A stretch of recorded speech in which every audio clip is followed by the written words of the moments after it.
आज आपको corporate culture की एक दास्तान सुनाता हूँ। ये हमारे बचपन के महकते मीठे मस्ताने ज़माने की बात है। सन 60 से शुरू होने वाली दहाई की। कराची की एक मज़ाफ़ाती बस्ती मलीर खोखरा पार में हर सुबह एक लहराती लहकती बल्कि कोयल की तरह कूकती हुई बूढ़ी सी आवाज़ गूंजा करती थी, ताही के बाड़े। बस ये आवाज़ सुनते ही हम सब बच्चे अपने अपने घरों से भर भरा कर बाहर निकल आते थे। दरअसल ये बड़े मियाँ बहुत मज़ेदार, बहुत लजीज और बहुत ही चटपटे दही बड़े बेचा करते थे। शायद खींच कर पुकारने की वजह से या उनके पोपले मुंह की वजह से उनके मुंह से निकली हुई आवाज़ हम सब बच्चों को दही के बड़े के बजाय ताही के बड़े सुनाई देती थी। बिल्कुल सियाह भुजंग थे, मगर बर में सफ़ेद बर्राक कुर्ता पहने, सफ़ेद बर्राक पाजामा ज़ेबतन किए हुए और सफ़ेद बर्राक दाढ़ी और सर पर सफ़ेद बर्राक टोपी पहने रहते थे। इस वजह से बच्चे उन्हें ब्लैक एंड वाइट कहा करते थे, मगर बड़े कुछ और कहते थे। हमारे मोहल्ले के सब बड़े उनको चाचाए दो चरखी कहा करते थे। बहुत काले, बहुत हंसमुख और बहुत खुशमिजाज थे। मजाक का जवाब मजाक ही से देते थे। दही बड़े का देगचा अपनी बाइसिकल के पिछले कैरियर पर रखकर लाते थे और गली में दाखिल होकर बाइसिकल से उतर जाते थे। गली में उसे पैदल ही चलाते थे। चुनाचे खुश मजाक बुजुर्ग उन्हें चाचाए दो चरखी कहा करते थे। किसी खुशजौक ने बाइसिकल का बड़ा अच्छा तर्जुमा कर डाला था। एक आने की छोटी प्लेट और 2 आने की बड़ी प्लेट दिया करते थे। छोटी प्लेट में माश की दाल का बना हुआ एक अदद बड़ा रखकर और मसाले छिड़क कर पेश करते थे, और बड़ी प्लेट में जो 2 आने वाली प्लेट होती थी उसमें 2 बड़े रखे हुए होते थे। मौज में आते तो मुस्कुरा मुस्कुरा कर बताते कि ये बड़ी बी के हाथ के बड़े हैं। दोनों मियाँ बीवी बहुत मेहनत करते थे। एक दफ़ा अपने एक हमजमात दोस्त के साथ उसके मोहल्ले में खोखरा पार के बिल्कुल आखिरी सिरे पर नदी के किनारे वाक़े ए एरिया जाने का इत्तेफाक हुआ। क्या देखा कि चचा ब्लैक एंड वाइट वहाँ अपनी 2 चरखी और ताही के बड़ों के बगैर ही लपक झपक कर पैदल मस्जिद की तरफ भागे चले जा रहे हैं। मालूम हुआ कि चाचा 2 चरखी का घर भी यहीं है। घर देखने का शौक हुआ तो दोस्त ने झलक दिखा दी। एक कमरे और छोटे से सहन पर मुश्तमिल छोटा सा घर था। कमरे से मुत्तसिल ही मुख्तसर सा बावर्ची खाना था।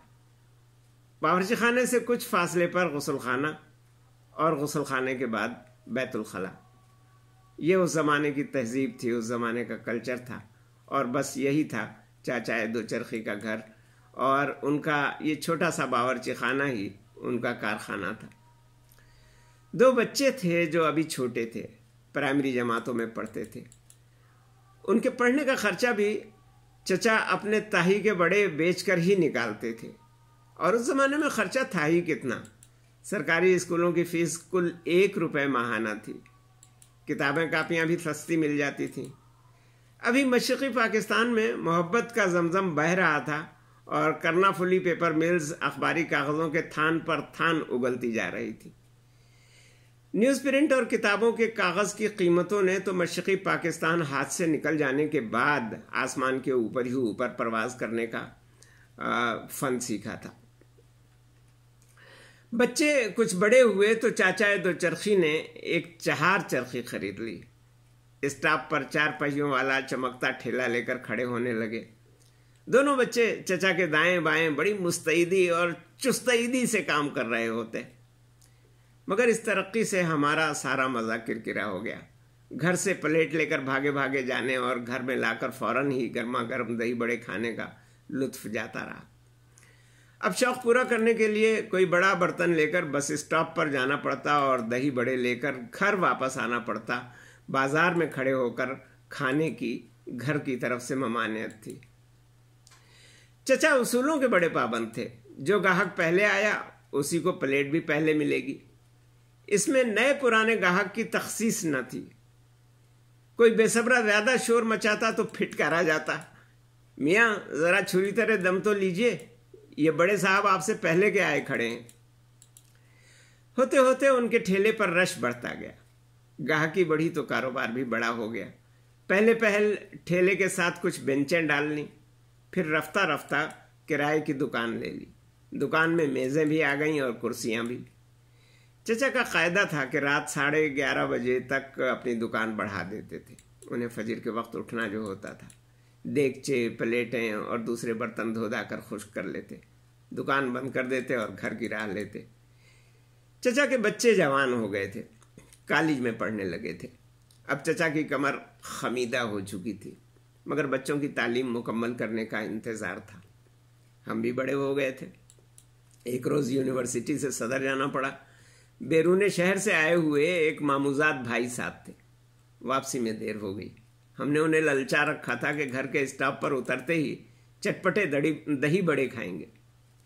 खटारा बस रो रो कर खोखरा पार पहुंची तो रात के 11:15 बज रहे थे। चचा सब कुछ समेट कर अब दुकान को ताला लगा रहे थे। हमें देखते ही बोले, मियाँ साहबजादे, ये कोई चटखारे लेने का टाइम है? ज़रा अपनी कलाई पर बंधी हुई इस चमकती घड़ी पर नज़र तो डालिए। मगर जब उन्हें मालूम हुआ कि लाहौर से आए हुए मेहमान भी साथ हैं तो चचा का रवैया ही बदल गया। दुकान दोबारा खुली। माश के गुंधे हुए आटे के पेड़े बनाए, मिट्टी के तेल का चूल्हा सुलगाया। फिर चचा ने पूरे इन्हिमाक से सिर्फ 2 बंदों के लिए दही बड़े की 2 प्लेटें तैयार की। चूल्हा बुझाया, हमारे फारिग होने का इंतज़ार किया, दोबारा बर्तन धोए, दोबारा दुकान बंद की, हमें रुख्सत किया और फिर अपनी 2 चरखी पर सवार होकर घर रवाना हो गए। फिर यूं हुआ कि शिकम की आग हमें लिए लिए इस्लामाबाद आ पहुंची। मिसबाहुद्दीन भाई कनाडा चले गए। उस मोहल्ले से नाता ही टूट गया। बरसों बाद एक रोज़ मिसबाहुद्दीन भाई अपने बच्चों के साथ पाकिस्तान आए तो हम भी इस्लामाबाद से कराची पहुंचे। उन्हें फिर दही बड़े खाने की हुड़ुक उठी। मैंने अर्ज़ किया कि भाईजान, अब तक तो चाचाए 2 चरखी की हड्डियां भी कब्र में गल चुकी होंगी। मगर वो नहीं माने। कहने लगे, चलो चल के देखते हैं। चल के देखा तो चचा इंतकाल कर चुके थे। मगर मुद्दतों बाद देखा जाने वाला पुराना मोहल्ला पहचाना नहीं जाता था। कहाँ वो खुली खुली कुशादा गलियाँ, मैदान की तरह वसीओ अरीज बस स्टॉप, और कहाँ ये कई कई मंजिला घर और उनके आगे खिंची हुई गैलरियाँ और उन गैलरियों से सुकड़ जाने वाली गलियाँ। बस स्टॉप पर वाक़े खुले मैदान में भी गुंजान प्लाजे बन गए थे। फुटपाथ इंक्रोचमेंट से भर गए थे। चचा के तालीम याफ्ता लड़कों ने बारबेक्यू के नाम से एक बहुत तवील खुराकगाह कायम कर ली थी। मालूम हुआ कि इसी नाम से शहर भर में इनकी खुराकगाहों का एक जंजीरी हल्का भी बन गया है। अब वहाँ हर किस्म का चटोरपन होता था। तरक्की की एक अलामत यह भी थी कि लड़के ही नहीं, लड़कियां भी नारंगी बुशकोट और नारंगी पतलून पहने वेटर और वेट्रेस बने इधर से उधर भागते फिर रहे थे। हम जिस तवील मेज़ पर जाकर बैठे उसी मेज़ पर 6 लड़कों का एक गौल और आकर के बैठ गया। सब ने दही बड़ों का आर्डर दिया। ये कुल 8 प्लेटें बनती थीं। वेटर थोड़ी देर बाद वापस आया और बड़े अदब से बोला, सॉरी सर, दही बड़े ख़त्म हो गए। अब बारबेक्यू बंद होने का वक्त आ गया है। अब हम आपको सर्व नहीं कर सकेंगे। मिसबा भाई गुस्से में आ गए, तुम्हारी ऐसी की तैसी, दुकान का मालिक कहाँ है? लड़के ने बड़े अदब से जवाब दिया, सर, मैनेजर साहब का कमरा 1st फ्लोर पर है। मिस्टर इम्तियाज ने थोड़े से हैस बहस के बाद हमें पहचान लिया, मगर इसके बावजूद बड़े मैनेजराना लहजे में टका सा जवाब भी दे दिया। आई एम ग्लेड सर कि आप कनाडा से तशरीफ़ लाए हैं और आप इस्लामाबाद से, मगर आई एम सॉरी टू से कि हम आपकी खातिर फर्म के उसूल नहीं तोड़ सकते। आप कल आ जाइएगा। मगर वो कल कभी नहीं आई। मिसबा भाई का नारियल चटक चुका था। बेड़ा गर्क हो इस कारपोरेट कल्चर का। कस्टमर इज़ ऑलवेज राइट, मगर कस्टमर के लिए एहसास मुरव्वत रखने की गुंजाइश इस कल्चर में ज़रा भी नहीं। तब हमें चाचाए 2 चरखी बहुत याद आए। उसूल परस्ती अपनी जगह, मगर अपने ग्राहकों से उनको ज़ाती उनसियत थी।